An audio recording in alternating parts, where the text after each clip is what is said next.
wearing a sweater that was selected for you by the people in this room from a pile of stuff.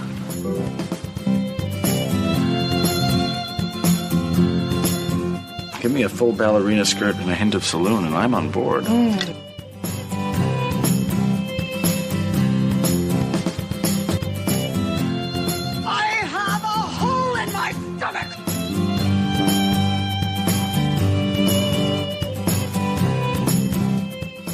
I can't go back.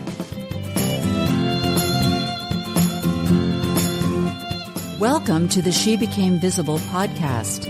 I'm your host, Renee Steelman. This podcast is my story. It's your story. It's our story. It's all the stories of all the women who one day knew that it was time to remember who they were, who they are, and stand up and be seen.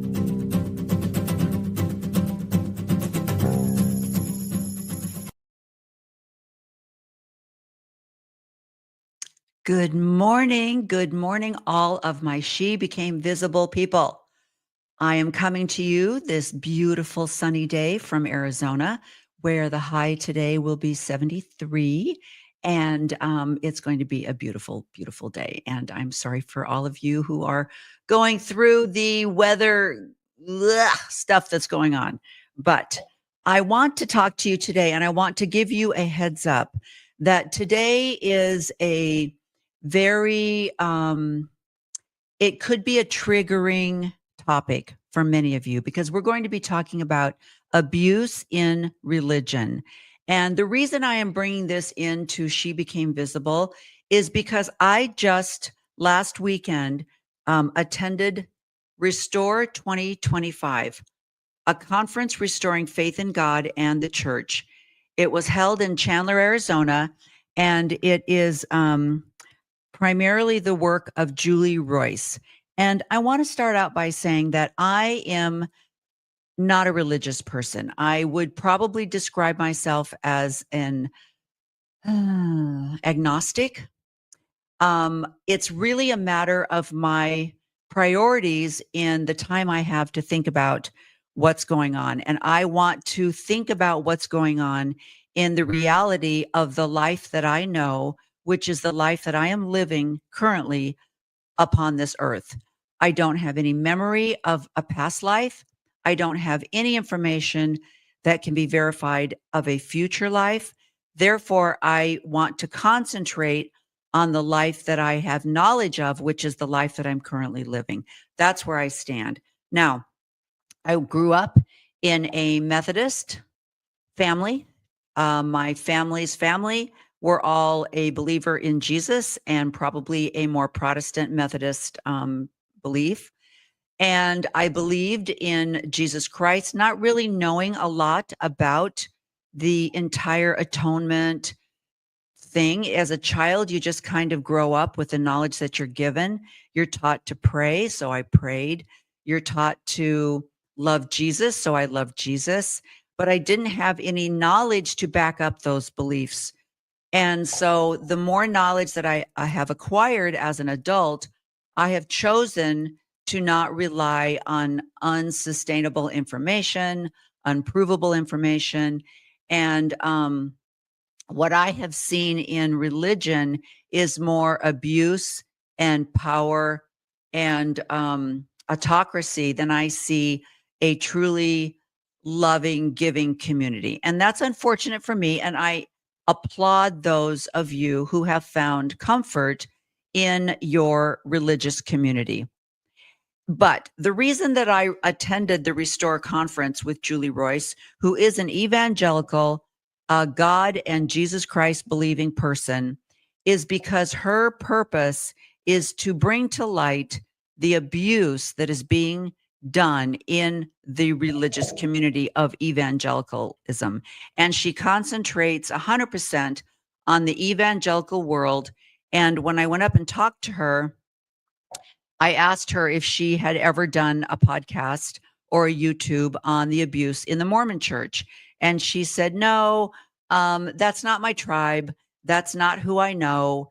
And so I just stick with what I know, which is evangelical. So the reason I am bringing this topic up on my She Became Visible platform is because my whole mission statement is to encourage women to take back their autonomy, take back their life, and to tell their own truths. And part of that is the sexual abuse that is not only SA, but also power abuse and the pushing down of women that I see in the religious communities. So that is part of She Became Visible, is by taking back your power, taking back your purpose, and becoming loud and speaking up for those other sisters that have suffered through abuse or some kind of church hurt, as Julie says.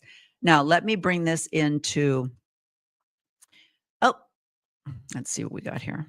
Okay, so this is a picture that I got of Julie and me, and also one of my favorite speakers, Dr. Diane Landberg, and she is amazing. And if you would go to YouTube and just type in Diane Landberg and listen to some of her YouTube presentations, she is a psychologist.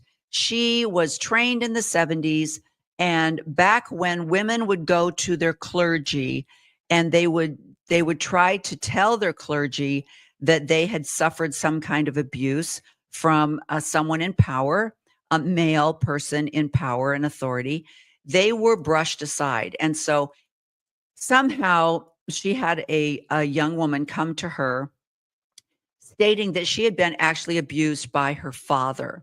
And when she went to, and Diane was new, she was young, she was still kind of going through her training as a psychologist. So she went to her authority and she said, "What should I do? I have never heard of this before."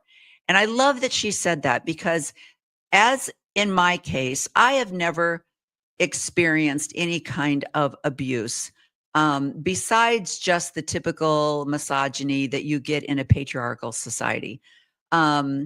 But Diane was unaware of this as well. And when this young girl was telling her her story, she didn't know what to do. And so she went to her authority and she said, how should I handle this? And they told her, these women, they're hysterical. They make this stuff up. Just go, let it go. Tell her, no, this didn't happen. It's not true. And this young student of psychology, Diane at the time, chose to believe the woman and not her male authority. And her focus became treating people with PTSD, which was not even a diagnosis at the time. It wasn't even it didn't have a name. The post-traumatic syndrome didn't have a name until the 80s. And so young men that were coming back from war, she dealt a lot with Vietnam vets who were dealing with PTSD and other people that had gone through traumatic experiences. And it didn't even have a label until the 80s. And so Diane worked with a lot of these people because she believed their story. So it was a beautiful conference. But what I wanted to say was the reason I went to it is because, to me, it's not about the religion. It's about the bringing awareness of the abuse in the religious community. And so I can look past the testimonies that these people that have suffered abuse, that they have their faith, that they have in God still. I can look past that and listen strictly to their stories of abuse by power, people who have been given power, and people who are not listening to these sufferers. And so this is why I went to this. And I love what Julie is doing. But here's the deal. So let me read you the bio of Julie. She says, Julie Royce is a veteran investigative reporter and founder of the Royce Report and the Restore Conference. Julie previously hosted a national talk show on the Moody Radio Network called Up for Debate. She also has worked as a TV reporter for a CBS affiliate in Fort Wayne, Indiana, and as a news writer for WGN TV and Fox 32 in Chicago. Julie's articles have appeared in Christianity Today, Religion News Service, World Magazine, and the Religion Post. She and her husband, Neil, live in the Chicago area and have 3 children and 3 grandchildren. So she's a fabulous, her Roy's report is very well done. And because of her investigative journalism skills, she's a very good podcast host. So, but she has had people, one of my favorites was also, and the 2025 Restore Conference has not been released on video yet, but it will be. And when it is released, I'm going to highlight Dr. David Pooler. His talk was amazing. And Dr. David Pooler is director of the Adult Clergy Sexual Abuse Advocacy and Research Collaborative at Baylor University in the School of Social Work. He brings insights about adult clergy sexual abuse through research and his clinical practice with survivors. Dr. Poole has a BA in psychology and religion from Lee University and earned MSW and PhD in social work at the University of Louisville. And so his talk about the work, the statistics, the data that he has collected on clergy sexual abuse is amazing. And so I can't wait for the 2025 Restore Conference to come out so that I can bring that to your attention. But what I want to talk to you today about is, because Julie is an evangelical and that is her tribe and that is what she deals with, I come from a background in Mormonism. And again, I have never experienced any kind of clergy sexual abuse personally, but the amount of abuse that goes on in the Mormon church, I am going to guess, and I have no data to back this up, but it probably makes the evangelical abuse minor in comparative. So it is absolutely, and of course, a lot of this is because the Mormon church is set up so differently than how other religions are set up. Each religion, I mean, if you are a pastor in a Christian religion and you don't particularly like the community that you're serving in, you can leave and go somewhere else and open up an entirely different church, and start an entirely different community and congregation. But in the Mormon church, everything is centered from Salt Lake City. The basis is set up in Salt Lake City. Even in the Catholic Church, even though they have the Vatican and they have the Pope, each of the dioceses are individual. And so each individual diocese can be, say there's some kind of abuse, it will be individually sued or individually held liable rather than taking the entire Catholic Church in. But each congregation in the Mormon church is not an individual. It is all centralized out of Salt Lake City, Utah. So when these things happen in the various congregations throughout the world, it all goes back to Salt Lake, and which makes it, I think, more difficult to hold people responsible because the people at the top are still having the final word. And that's very scary. But so I wanted to show you a couple of clips comparing what Julie is doing and what's happening in the Mormon church. And let me add this back to the stage.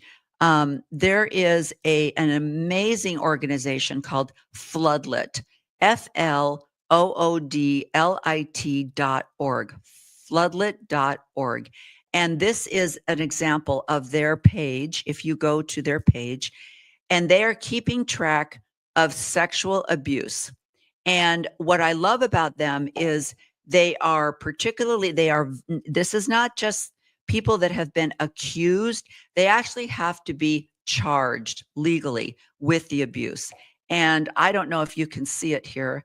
Don't think I can make it any bigger, but 587 offenders in 45 US states and 6 countries, 271,967,000 the LDS Church paid or agreed to pay after leaders allegedly failed to report abuse or support victims. 65 ongoing criminal cases, 110 ongoing civil cases. That's just some of the information that they have. And so I'm going to be going back and referencing Floodlit, but they are taking donations, and they are also taking information. If you have information on any kind of clergy or people in authority, and authority in the Mormon Church goes right down to your Sunday school teacher or the people that are involved in teaching the youth, that would be considered authority. And so if you have any information, you can turn that information over to Floodlit. So, but let me show you some of what Julie is doing to get us started. Gateway Church founder Robert Morris was famous for urging people to tithe 10% of their income to the church. Morris always said he didn't need the money, he just didn't want people to miss out on the blessing of God and become vulnerable to Satan. Well, I've discovered some information over the past several weeks that calls into question whether Robert Morris was really so altruistic in his motives. Turns out Robert Morris owns multiple multi-million-dollar homes, including a 370-acre ranch in Jacksboro, Texas, worth at least $8 million. So how did Robert Morris get so rich? I've asked Gateway Church to release his salary over the past couple of decades, but they've refused to do so. If you gave 10% of your income to Gateway Church over many years, wouldn't you want to know just how Robert Morris got so rich? If you'd like to read the full article, I encourage you to go to the link in the description. So that's one of the things. And the reason why I bring that out is because when we're talking, a lot of the abuse that Julie talks about is more clergy abuse, sexually or something like that. But she also points out the amount of monetary abuse, because it is also hidden, and it is also part of the hierarchy and the abuse from people who are just loving and kind and believing in this idea that if I give money to these people, I will be blessed by God.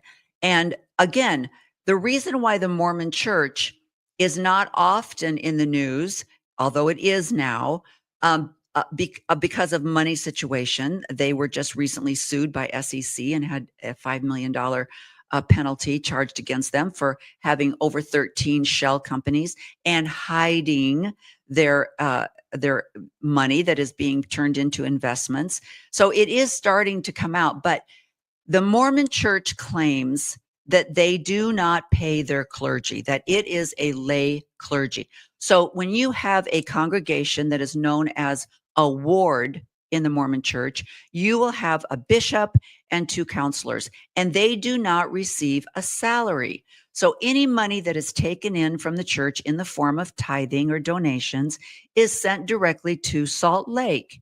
And so you don't have the opportunity for bishops in the Mormon Church to personally receive any kind of payment and the abuse that you'll see in the evangelical world.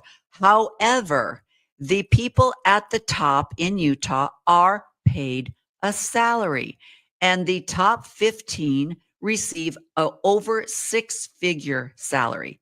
And these are men that usually have very high income businesses.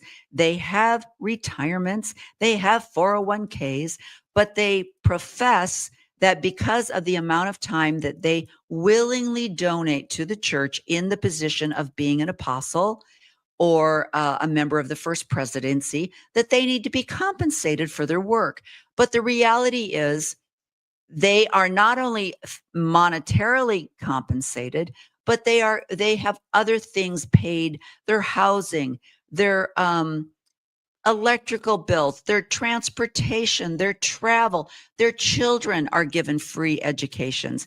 There's so many things that are paid for by the tithing donations of widows and struggling families and new converts in Africa that are giving these white, prominent, wealthy men in Utah a very comfortable salary that allows them to buy summer homes and second homes and other things like that. So it's hidden way better than the evangelical pastors are able to hide. So that's it. And because they have that much power, and because there is this central closed system in Utah, they are able to monetarily pay people off to stay quiet. And that is what the church is currently doing. So let's talk about abuse. Now, this is one of my favorite podcasters and influencers. He goes by the moniker Nemo the Mormon. He has just recently been excommunicated for the work that he does as an influencer. Let me show you what he points out about abuse. And he's going to keep getting brought up. But he said in a couple of conferences ago, abuse constitutes the influence of the adversary. It is a grievous sin. As president of the church, I affirm the teachings of the Lord Jesus Christ on this issue. Let me be perfectly clear.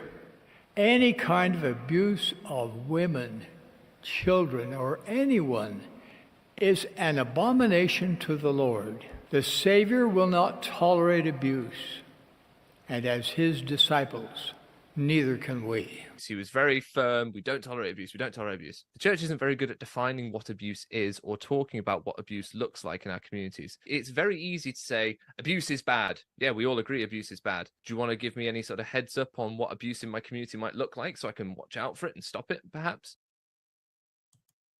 So what he's pointing out is the current prophet of the church, 100-year-old Russell Nelson, claims over the pulpit that this church does not tolerate abuse. However, if you were to Google AP Bisbee, Arizona child abuse, you would be able to read about a case of a man in Bisbee, Arizona that was working for the Immigration, Homeland Security, Border Patrol. That's what it is. And he went to his clergy in the Mormon church. It would be his bishop. And he admitted freely, I am abusing my daughter. I am having sexual relationships with my daughter. And the bishop said, oh, wow. Okay. Let me make a phone call.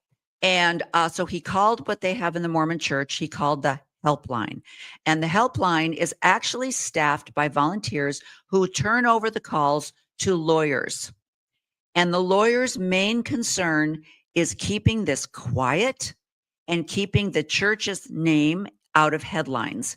And so they were able to go back and tell the bishop, look, don't call the police. Don't tell anybody about this. Just work with this man and see if you can get him to stop. And so he went through, if I am not incorrect, 3 bishops, one of whom was a doctor who is lawfully mandated in the state of Arizona to report abuse. As a doctor, he is legally required to report abuse in the state of Arizona, but he did not because he used his bishop clergy privilege rights to not abuse it. This man went on to then abuse his brand new baby girl. And when this came to the attention finally of someone, and the AP News got a hold of it, this man was finally arrested and committed suicide while he was being held in jail. So this came to the news and AP reported on it. The church denied it. And the church, even though this young girl was able to retain a lawyer, and they sued the church and the state of Arizona. And the church, because they are so wealthy, we are talking over $250 billion.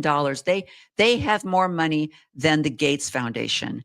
And because they have so much money, they were able to go back and win a lawsuit saying these men had clergy privileges. They were not responsible to report this horrible sexual abuse that was going on.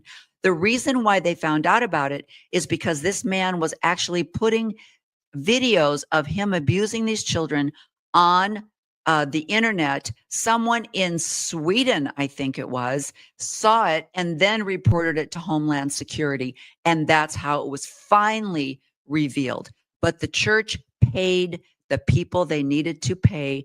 The bishops were never held responsible. The wife did I think it was 2 years in prison. The children have been put into foster care, but the church never was held responsible for not reporting this abuse. So this is what the Mormon church does when they stand up and say, we don't tolerate abuse. What they're saying is, stop it. Stop it. But if you do it, we'll pay everybody off so that the church doesn't have to be responsible. So let me also bring to your attention, this is very interesting because I have a personal connection to this.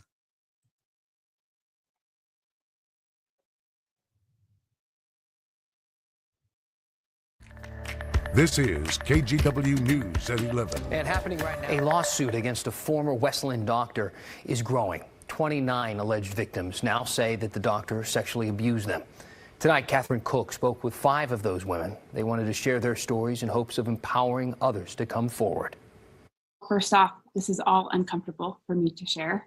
All of these women. When I was assaulted, I thought that I was alone. I thought that there was something wrong with me. I thought I had misread things. Share a common bond. That I just felt this feeling that I couldn't have been the only one. They all say they were sexually abused. I hope that people can put those pieces together for themselves and begin to heal. And they all accuse former Wesleyan doctor David Farley of abusing them. Get him removed from society because you don't need a medical license to abuse people. In October, the Oregon Medical Board revoked Farley's medical license, citing unprofessional or dishonorable conduct and gross repeated acts of negligence. Farley practiced at Wesleyan Family Health Center, which he started in 1993. In August, Farley retired. In this letter to patients, he mentioned deep regret, sadness, and a swollen heart, and said his decision to retire was due to multiple personal circumstances. He was hurting everyone, everyone from small children to much older than me. Lisa Pratt was Farley's patient for 5 years. She met him through her church community and says that's one way Farley gained trust and groomed his alleged victims. She began asking other women about their experiences with Farley and discovered similar stories. Shortly after, she learned about the medical board's investigation. As a mother of 3, I just could not rest until something happened. And so I knew I had to speak up, even though this is so hard to do. Lisa and other women reported Farley to Wesleyan police. The department says their investigation is active and ongoing, but wouldn't share any specifics about the case. So far, 29 women have united in a civil suit filed against Farley, seeking $290 million in damages. All of these women had not come forward. Farley would still be out there right now doing the same thing. Attorneys say they've spoken with nearly 70 alleged victims. They hope others will find the strength to come forward. Our goals are, first and foremost, to get our clients healing, and secondly, to get him off the street. And if we accomplish that and nothing else, that's a huge win. Farley's attorney declined to comment on pending litigation. The suit also names Wesleyan Family Health Center, Legacy Meridian Park Hospital, and Providence Health and Services Oregon. Farley was not employed by the hospitals, but had privileges to care for his patients who were admitted to Providence Willamette Falls Medical Center. Neither hospital would comment on pending litigation. Since retiring, state medical records show Farley moved to St. Anthony, Idaho, near the Utah border. That brings little comfort to these women who want to see Farley brought to justice. He is a serial predator, and he won't stop until someone stops him. Catherine Cook, KGW News. Okay, so my personal relationship is I heard about Dr. Farley, and again, one of the most dangerous things about religious communities is people believe that because people in your community are God-fearing, they believe in Jesus Christ, you think, oh, these people are honest. These people are kind. These people would never do anything to hurt another human because that's not Christ-like behavior. So there is a trust element that predators and abusers take advantage of in these religious communities. And so they also refer each other. They want to keep everything in the community. So I heard about Dr. Farley, and we had just recently moved to, we were living in where had we had moved from the country. We were near Mount Hood, and we had moved back into the suburbs. And so I needed a new disabled, and he had special needs, and I needed to find a doctor that could keep up the routine that we had for his medical care. And Dr. Farley was recommended. And so I started taking my son to Dr. Farley.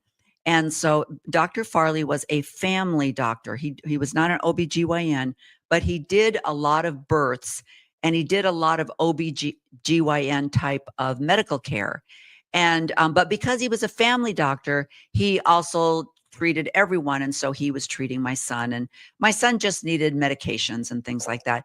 But Dr. Farley said, you should come over, and you should bring all of your family to see me. And I'm like, no, I kind of like to keep my medical care separate from my children's medical care. So I never did, but I always trusted him. And I liked him. He was a great guy. And I was astonished when I found about these abuse cases. However, the sad thing is, even though his medical license was revoked in the state of Oregon, he was not ever convicted, even though over 70, I think there's even more than that now, have accused him of this abuse. But this is what happens, ladies. You're not believed.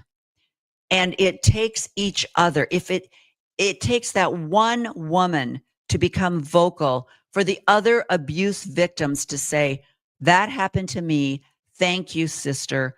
I will now stand with you. And he has left the state of Oregon. In this particular newscast that you saw, it stated he was living in Idaho. He is now living in Nephi, Utah, and he is a full-on member of the congregation, or the ward, as known as the Mormon Church. And so nothing has been done. Besides, he lost his license, but he's still holding a what they call a calling in the ward, and he is mingling. He is mingling with all of the people. They probably have no knowledge of his past, and that is the danger. Let me show you another one. Years after the Me Too movement brought to light a wave of allegations of sexual misconduct in Hollywood and on Capitol Hill, some are calling for a similar national reckoning in a surprising field, medicine.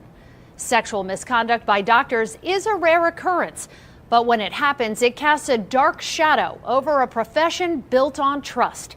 For the past several months, Spotlight on America has been digging into doctor discipline files state by state, and we uncovered dozens of incidents of impropriety. We were surprised to discover that discipline in many of these cases wasn't as automatic as you might expect. In this report, we introduce you to victims who say their doctor preyed on female patients for years. And we peel back the curtain on a system designed to hold physicians accountable when they cross the line. We want to warn you, some of the content in this story is graphic. There are secrets every woman keeps, but at some point, even the darkest of them can bubble to the surface. That's what happened to Lisa Pratt and her best friend Katie Medley in the summer of 2020, when something both had buried deep was revealed with a single question. I'm like, did you ever have any weird experiences with Dr. Farley? Her face basically went white, and it hit me like a ton of bricks. I'm like, hey, I'm not the only one. When she hits you with that question, I felt like I was going to pass out. I felt just hot and flushed. Lisa and Katie had trusted the same Oregon physician for years. He delivered their children and provided their routine care. During multiple visits, they both claim, though, he was sexually inappropriate with them. And they're not alone. For chronic neuropathic pain. Pratt and Medley are among more than 100 women suing this man, Dr. David Farley, for sexual misconduct they allege took place in this small family practice outside Portland. Court documents detail graphic allegations that Farley forced some patients to strip naked. Others, including minors, were allegedly subjected to unnecessary pelvic and breast exams, ungloved rectal exams, while others allege he photographed their genitals on his cell phone. what did you notice that sort of changed your mindset of this guy might not be exactly what I think? When I look back, there were a lot of little red flags. I was in for my baby's 2-week appointment, and he asked me how breastfeeding was going, and I said, great, everything's going wonderfully. And then he proceeded to walk over and stick his face directly like on my breast. The worst experience of assault that I had with Dr. Farley was a pelvic exam during which he just sexually assaulted me with his ungloved hand, and it wasn't a pelvic exam at all. Medley and Pratt took their complaints to the Oregon State Medical Board, the agency in charge of disciplining doctors.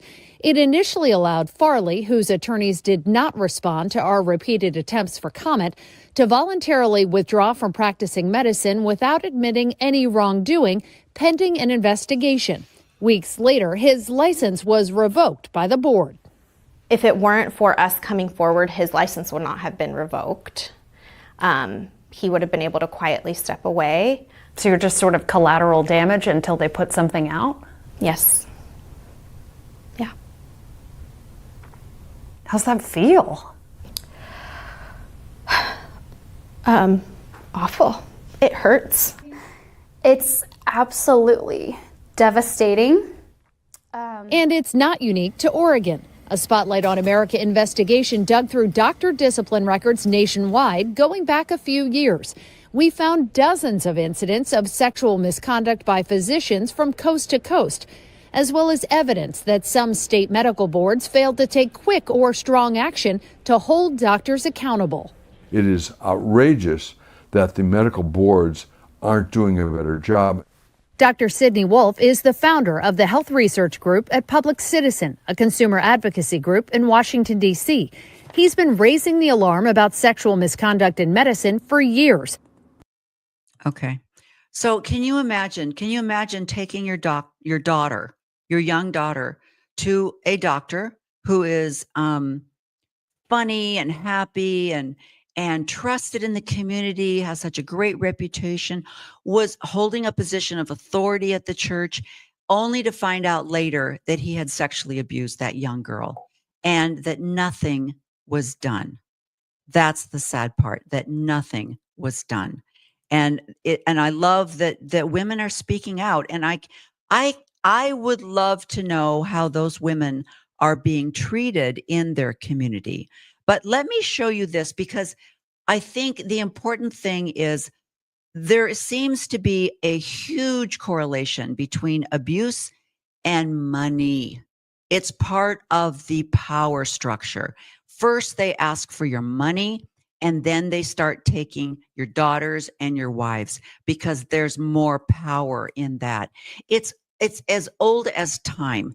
Every single cult, every single system starts out with, I will acquire your land, your home.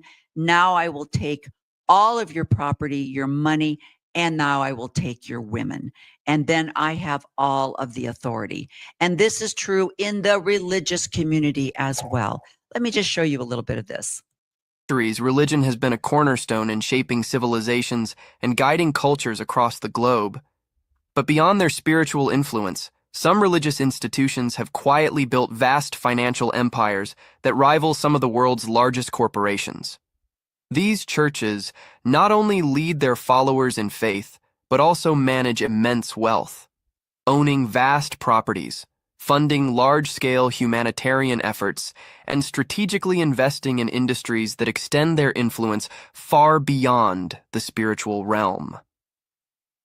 From priceless art collections to sprawling real estate, these institutions have accumulated fortunes that shape both the religious and financial worlds. In this video, we'll explore the 7 richest churches in the world and uncover how they've amassed their incredible wealth. Stick around as we dive deep into their financial portfolios and charitable missions. And if you enjoy learning about the intersection of faith and finance, don't forget to like this video and subscribe for more fascinating insights into the world's most powerful institutions. Number 1, the Church of Jesus Christ of Latter-day Saints, LDS Church. The Church of Jesus Christ of Latter-day Saints, often referred to as the LDS or Mormon Church, is not just a religious institution, it is a financial juggernaut. In 2023, the church's wealth surged to a staggering $265 billion, reflecting a $29 billion increase from the previous year. This makes it one of the wealthiest churches in the world, with resources that extend far beyond traditional religious functions. One of the primary drivers of this immense wealth is the church's vast real estate empire. The LDS Church is one of the largest landowners in the United States, with ownership of millions of acres of agricultural land. It also holds prime commercial and residential properties across major cities globally. These holdings not only provide a steady stream of income, but also increase in value over time, contributing to the church's financial stability and growth. The church's financial reach doesn't stop at real estate. The LDS Church has made savvy investments in various financial markets, holding stocks, bonds, and other financial assets. Its investment portfolio is managed by Ensign Peak Advisors, the church's own investment arm, which oversees billions of dollars in assets. The church's financial diversification into different sectors has proven to be a key strategy in maintaining and growing its wealth.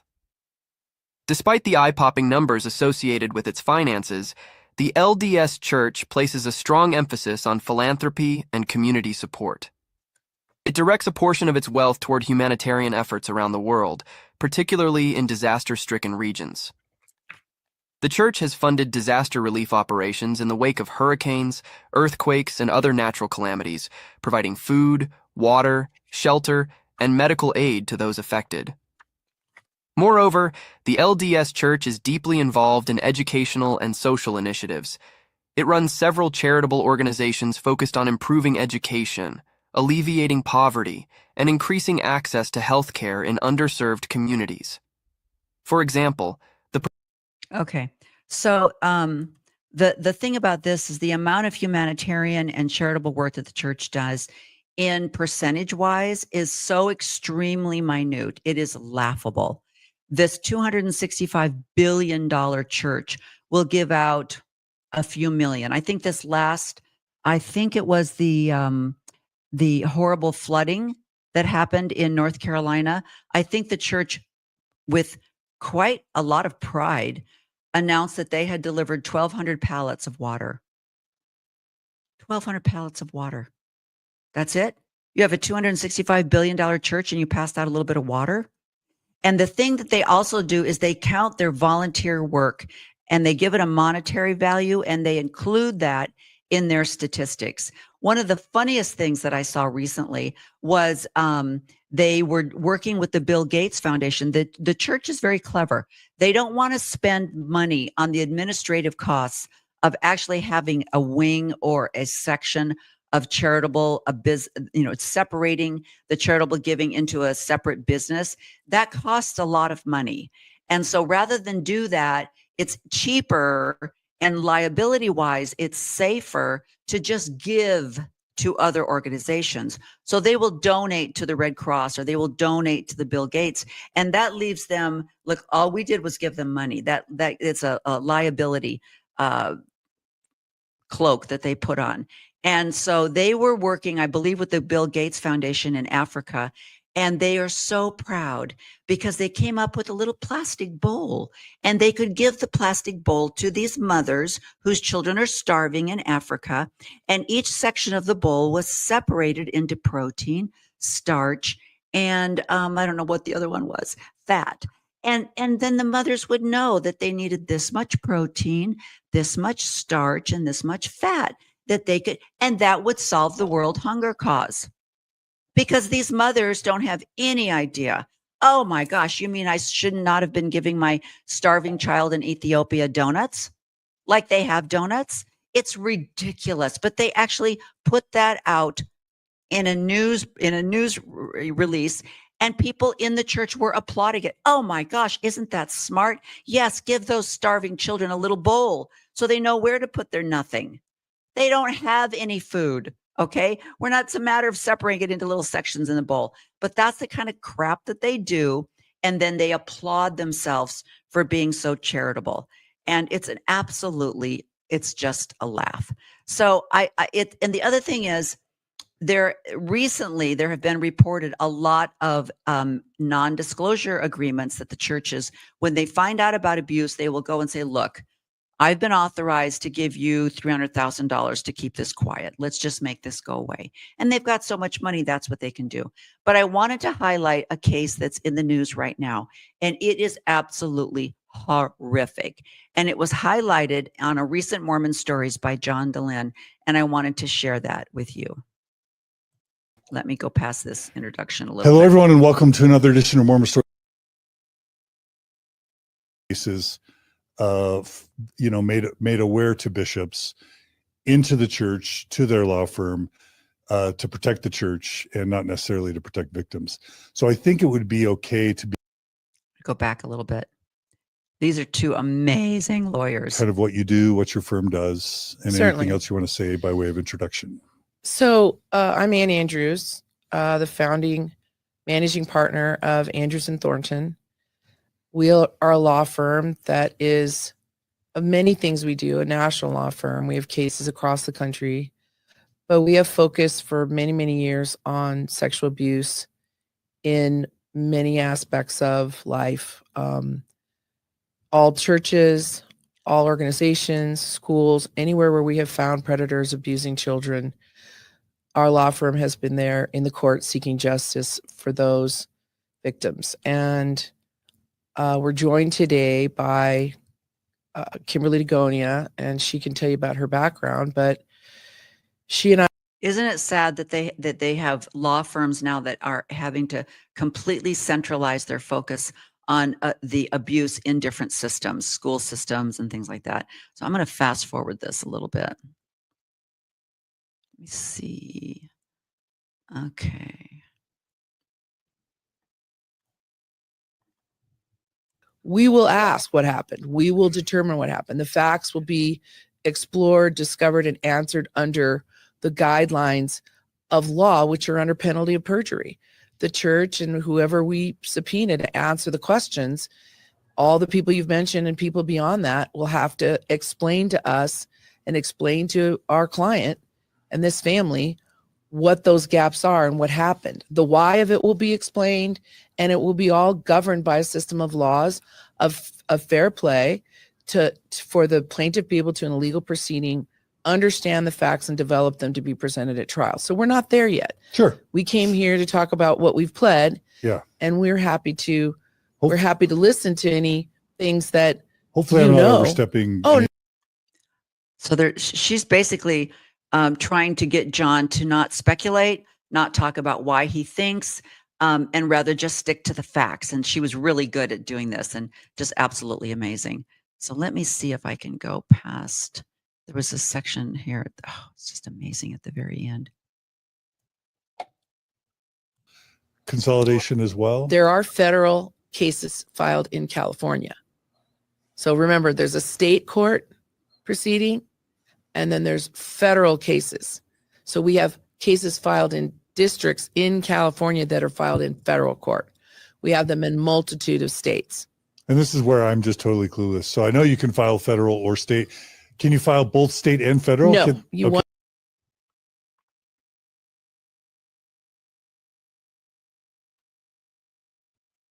do a better job of having its perpetrators achieve justice and accountability, and also of its victims to be protected better. and protect the integrity of the culture of a religion of people who have, following in numbers of 5 million in America.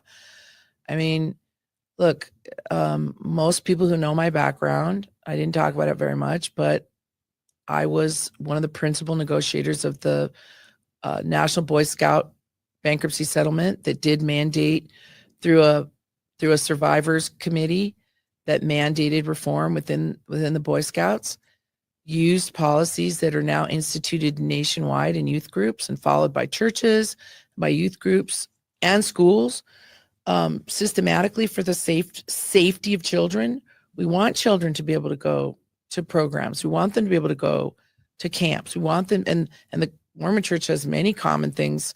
And a matter of fact, there were 500,000 Boy Scouts that were in Mormon programs at one time.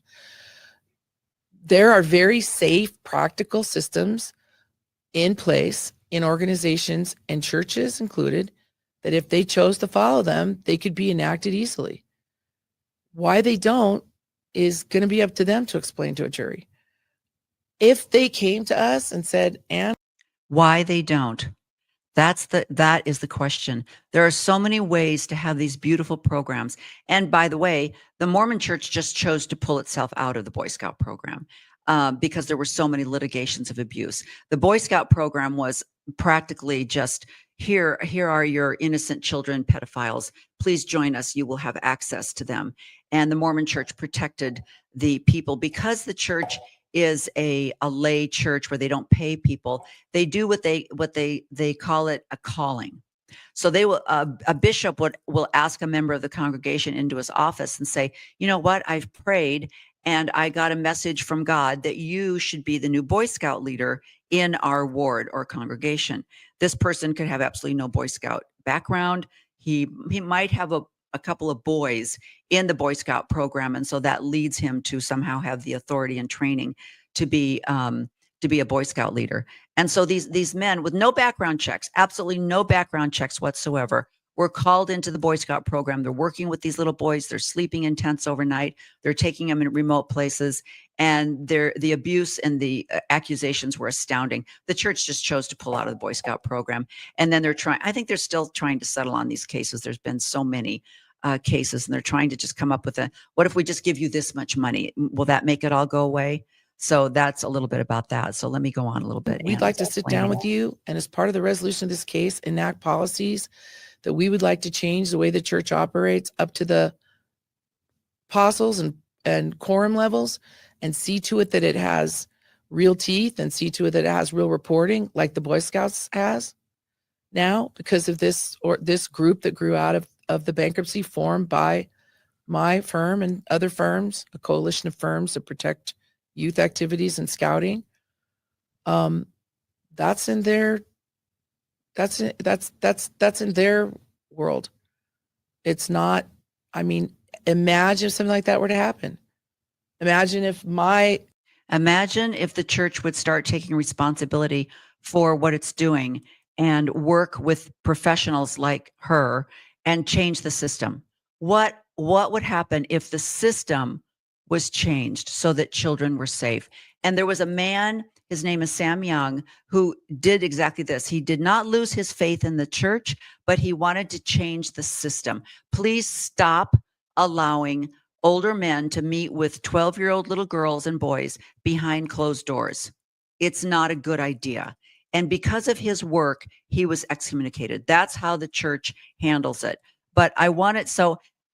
What this story that John is talking to these lawyers about was a family who had a 14-year-old son who was convicted of sexual abuse and was put on a sex registration. So he had to sign as a sex offender at 14.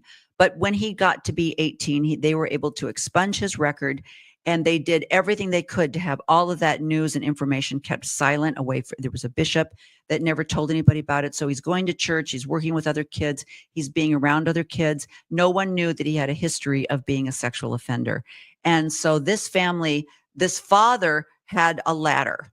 He wanted to become an authority, and he was climbing this ladder. So he was made a 70, which in the church is set up with a 3-person presidency, 12 members that are called apostles, and then there are 70s. And these men serve in different areas of the world and in the country, but they are considered like an extension of the apostleship. And so they have authority. They also receive a salary, and it's a very high position to be in. And so he was finally made a 70. Then he was made a mission president.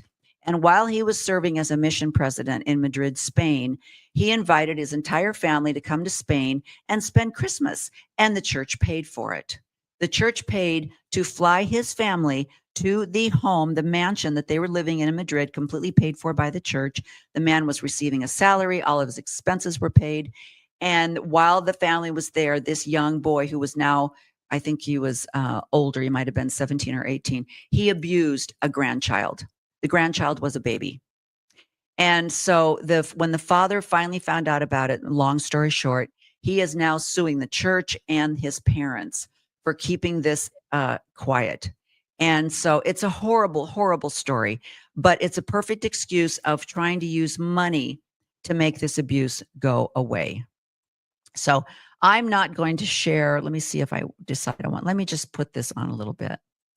Help me welcome our dear, dear friends and the center of the story of the Daystar scandal, Jonathan and Susie Lamb. Susie and I stand here. We never thought we would be here. It's been quite the journey of just being bold to speak the truth and to not be a part of a cover-up. And that's led us to where we are now completely free, not attached to any sort of major institution or any type of controls, to where we're able to be a voice for truth and to be able to stand up against injustice and be a voice for others out there who have been through abuse or been through a difficulty or been part of a culture that encourages people to cover things up. Of course, God was taking care of us and loving us, but it was trauma, anxiety, fear. And then God shows us Julie Royce. And I don't say that.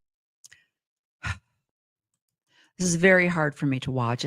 It's amazing to me to find that these people can keep their faith in these systems that have abused them so severely. But this is another example, just like I was mentioning, of a young couple who are now suing the Daystar system and their parents who were in charge of Daystar for abuse that they were doing, and monetary abuse, sexual abuse, all kinds of abuse. And so the children are even now starting to speak up. So look up Daystar if you want to know more about it. But basically, what I love, and here, ladies, this is what I want to tell you. When I was sitting in the audience, Julie had a panel, and this panel was women that had been abused by, I believe his name is Mike Bickle. He was in another church organization, great authority.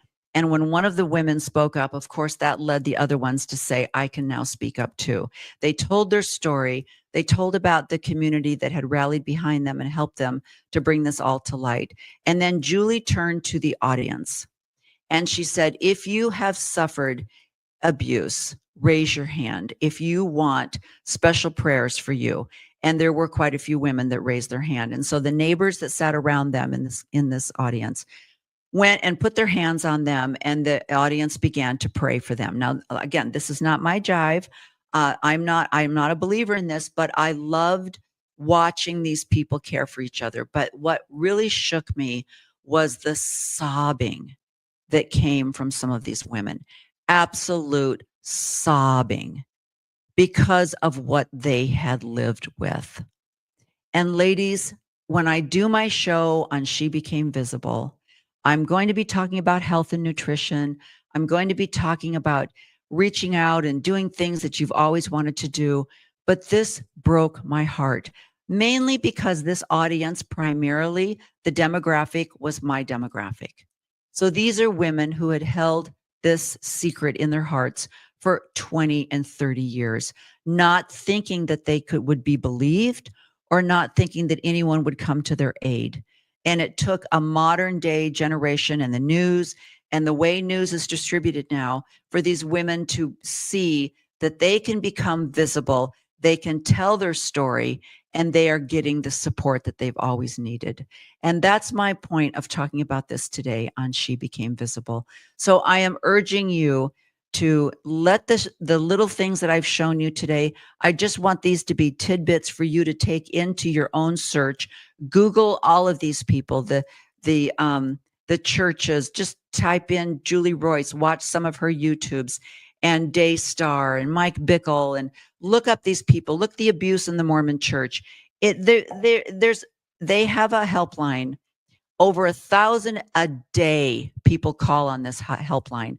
That does not include the people that are not calling, the people that are trying to keep it a secret. So I would highly encourage you to join some of these groups, Google some of these people, listen to these YouTubes, find a system that will support you and help you in your recovery of becoming visible and healthy and taking back your life. So those are my words for you today. I hope this has been inspiring, and I will see you again next week. Please share this. Please like and subscribe. It's so important. And I like to handle and talk about all different subjects that are encouraging for women to stand up and to become visible and to take back their lives. Please share this with others so that they may do the same. Have a great, beautiful Sunday, and we'll talk to you next week. Bye-bye.